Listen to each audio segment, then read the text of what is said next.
देखिए, संसद में संग्राम खत्म होने का नाम नहीं ले रहा है। रोज संसद की कार्यवाही शुरू होती है, एक दूसरे पर वार पलटवार होता है, हंगामा होता है और फिर कार्यवाही स्थगित कर दी जाती है। अब सवाल यहां ये उठता है कि आखिर कब थमेगा संग्राम और कब होगा काम।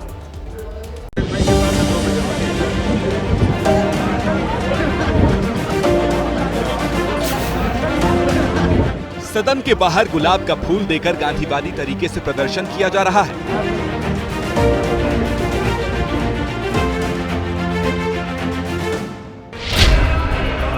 लेकिन सदन के अंदर की तस्वीरें गांधीवाद से बिल्कुल मेल नहीं खाती। सदन में हंगामा है कि थमता ही नहीं। राज्यसभा की कार्यवाही शुरू होते ही विपक्षी सांसदों ने धनखड़ के खिलाफ अविश्वास जताते हुए हंगामा शुरू कर दिया।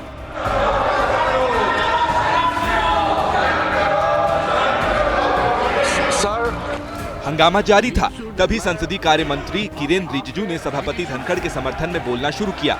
रिजिजू की बात जैसे जैसे आगे बढ़ी तो जुबान पर जॉर्ज सोरोस और सोनिया गांधी का भी नाम आ गया। उपराष्ट्रपति के पद में पहुंचकर सोनिया गांधी जी और सोरोस का लिंक का जो नाम आ रहा है, हमने ये लिंक नहीं किया है, ये रिपोर्ट हमारा नहीं है।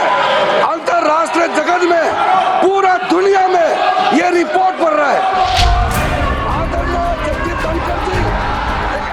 रिजिजू के बयान पर हंगामा होने लगा। हंगामा इतना हुआ कि महज 11:13 पर ही सभापति जगदीप धनखड़ ने सदन की कार्यवाही 12 बजे के लिए स्थगित कर दी।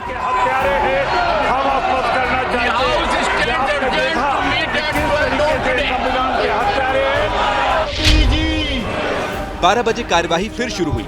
इस बार बोलने की बारी राज्यसभा के नेता सदन जेपी नड्डा की थी। हंगामे के बीच नड्डा ने भी सोरोस और सोनिया गांधी के कथित कनेक्शन को लेकर सवाल पूछने शुरू कर दिए। सोरोस और सोनिया गांधी, श्रीमती सोनिया गांधी जी का क्या संबंध है? यह देश के आंतरिक और बाह्य सुरक्षा का सवाल है। हंगामा जारी रहा तो उपसभापति हरिवंश ने गुरुवार तक के लिए सदन की कार्यवाही स्थगित कर दी।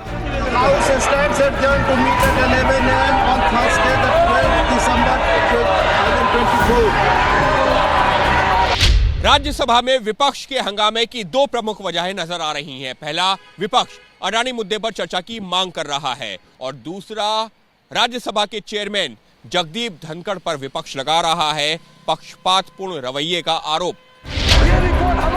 सदन में जारी इस हंगामे पर दोनों खेमे एक दूसरे पर सवाल उठा रहे हैं। लगातार इस तरह से पिछड़े वर्ग का अपमान करना, किसानों का अपमान करना और एक संवैधानिक पद पर बैठे व्यक्ति का अपमान करना, ये विषय गंभीर है। विरोधी दल के जो नेता है मल्लिकार्जुन खड़गे साहब, वो भी दलित बिरादरी से आते हैं, उनको बोलने नहीं दिया जाता है, तो मतलब पूरे देश के दलितों का अपमान हो रहा है। पिछले 12 दिनों से सदन की कार्यवाही नहीं हो पा रही।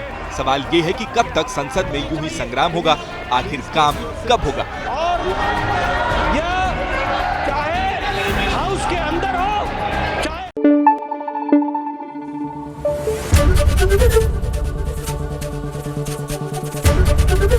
एबीपी न्यूज आपको रखे आगे।